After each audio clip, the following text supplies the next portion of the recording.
Tidak semua toko yang ramai itu membawa berkah, dan tidak semua uang datang dari kerja keras. Di sebuah desa terpencil di pinggir hutan jati, berdiri rumah pojok tua dengan toko sembako kecil di bagian depannya. Pemiliknya dikenal semua orang Pak Darto. Orang bilang dia orang paling beruntung di desa. Tapi mereka tidak tahu keberuntungan Pak Darto dibayar dengan darah. Rumah Pak Darto berada di ujung desa sendirian, menghadap jalan tanah merah yang setiap malam selalu basah, meski tak hujan. Tokonya kecil, rak-raknya penuh beras, gula, minyak, mie instan. Tapi anehnya tak pernah kehabisan stok. Bahkan saat desa lain kekurangan sembako, toko Pak Darto tetap penuh. Yang lebih aneh, lampu rumah Pak Darto tak pernah mati, bahkan lewat tengah malam.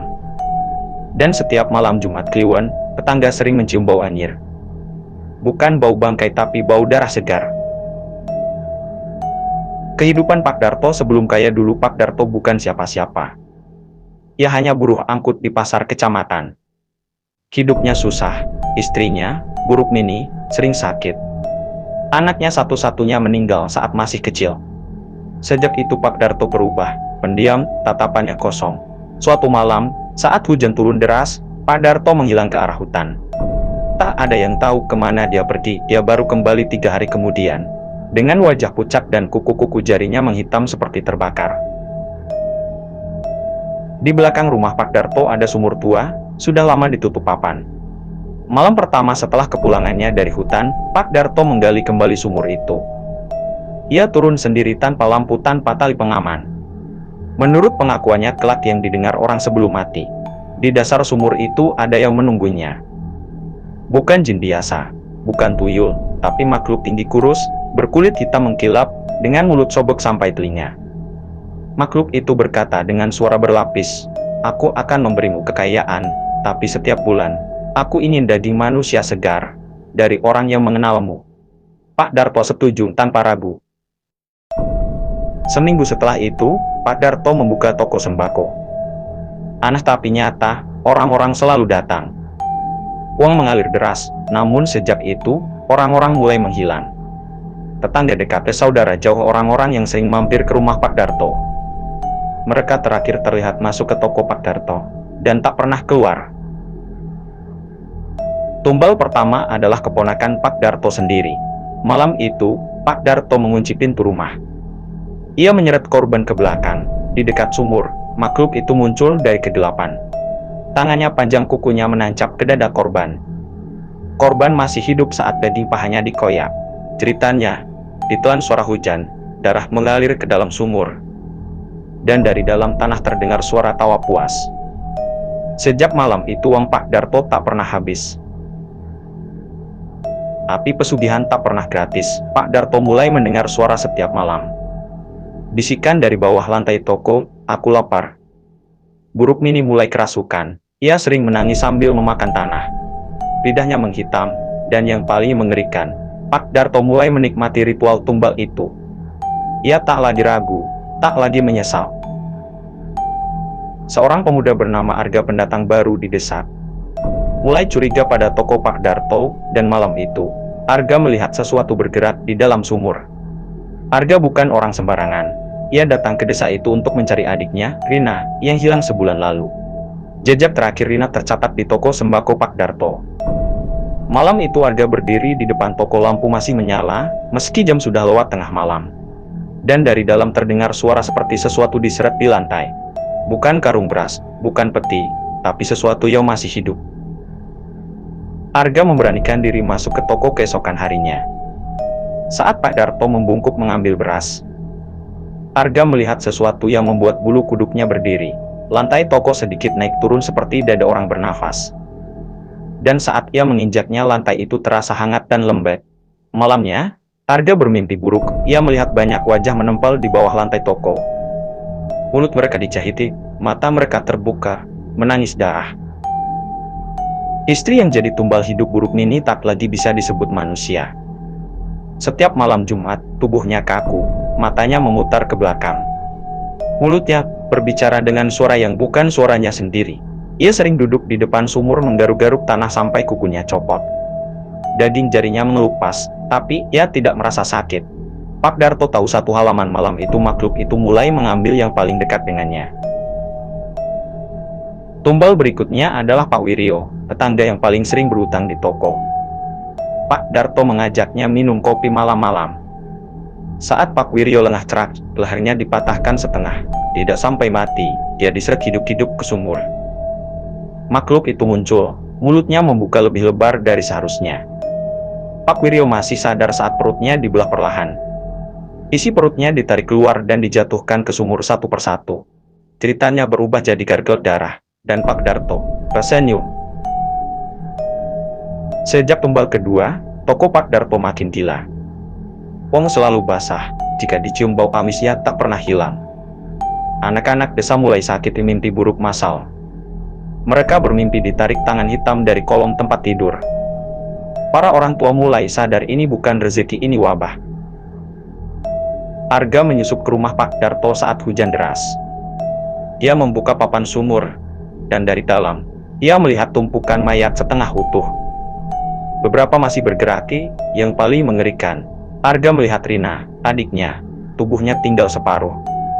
Tapi matanya terbuka, dan mulutnya bergerak. Mas, jangan lari, sumur itu menutup sendiri. Malam itu makhluk pesugihan muncul lebih besar. Ia berkata, sekarang bukan satu tumbal sebulan, tapi satu setiap malam Jumat, atau aku ambil istrimu sampai habis. Buruk Mini menjerit, kulitnya mulai terkelupas seperti lilin meleleh. Pak Darto tahu ia tidak bisa berhenti lagi. Arga bersembunyi di hutan, bersumpah akan menghancurkan rumah itu. Sementara di rumah pojok Pak Darto menatap daftar nama di buku utang toko.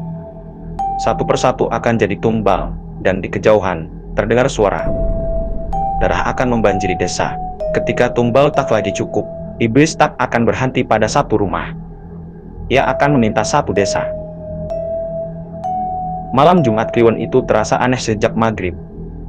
Langit merah kehitaman, angin panas berputar-putar di jalan desa. Ayam-ayam masuk kandang sendiri, anjing melolong tanpa sebab. Dan jam di musola berhenti tepat pukul 0. Tak ada yang tahu malam itu tak akan selesai seperti biasanya. Makhluk pesugihan kini tak lagi menunggu di sumur. Ia naik ke rumah, lantainya retak membentuk simbol aneh. Dini berdenyut seperti urat. Makhluk itu berkata pada Pak Darto, "Aku tak mau lagi yang kau pilih, aku mau yang dipilih desa." Sejak malam itu, setiap orang yang berutang di toko Pak Darto akan mengalami halaman yang sama, muntah tanah. Mimpi diseret ke sumur, mendengar suara memanggil namanya dari kolong rumah. Utang berubah jadi tanda kematian. Dalam seminggu seorang ibu membunuh ayam sambil menyebut nama anaknya sendiri. Seorang bapak menggali lantai rumah karena ada yang minta masuk. 3 anak hilang di jalan menuju toko desa mulai percaya. Toko Pak Darto adalah pusat kutukan, tapi tak ada yang berani menutupnya. Karena setiap orang yang berniat membakar toko itu selalu ditemukan puas sebelum pagi dengan wajah tersenyum paksa. Arga kembali ke desa tapi bukan sebagai pemuda biasa. Ia membawa sesepuh tua, dukun yang pernah membakar rumahnya sendiri. Sesepuh itu berkata satu halaman yang mengubah segalanya. Pesugihan ini bukan dimulai oleh Pak Darto. Ia hanya pewaris dosa. Ternyata sumur itu dulu tempat ritual leluhur desa.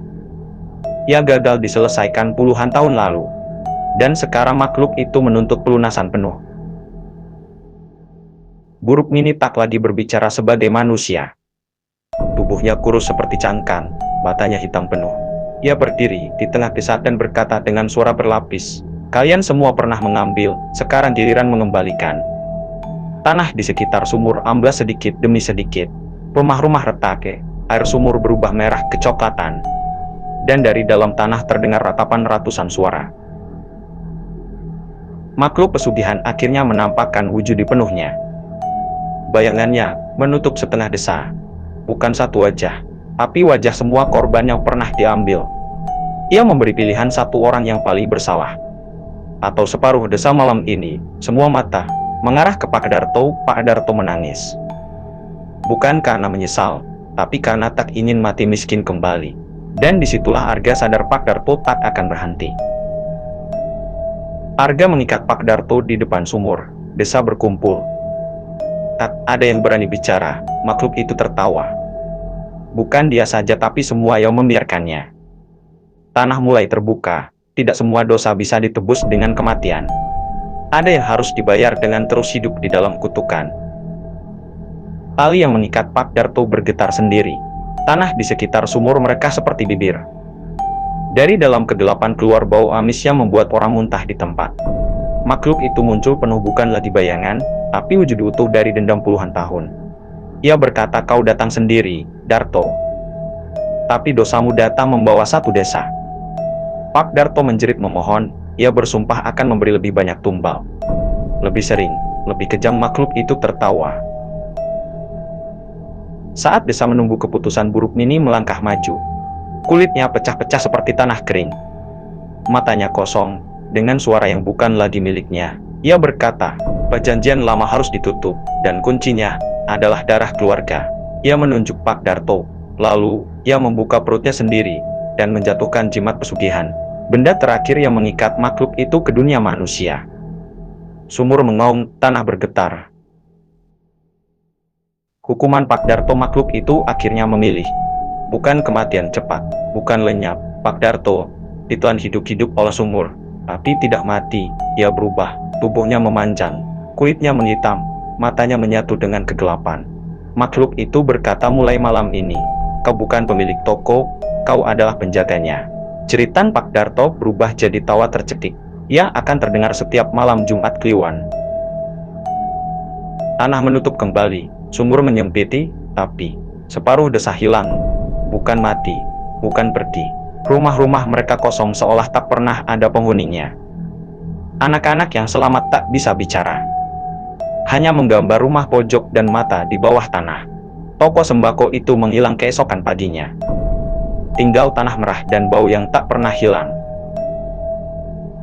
Arga hendak pergi, tapi sesepuh menghentikannya. Kutukan ini tidak selesai, ia hanya berpindah penjaga. Malam itu, Arga bermimpi ia berdiri di depan toko sembako yang baru.